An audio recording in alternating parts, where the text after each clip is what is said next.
একটা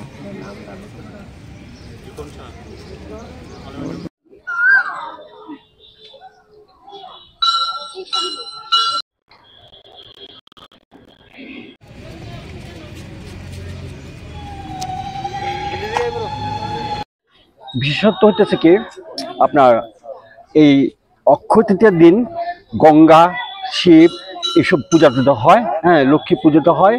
এখন সবচেয়ে বড় হয় সোনার দোকান, হ্যাঁ, স্বর্ণ, এটার একটা ভীষণ পূজা টুজা হয়। এটাই অক্ষয় তৃতীয়ার, এটা আর কি মূল উদ্দেশ্য আর কি। এটা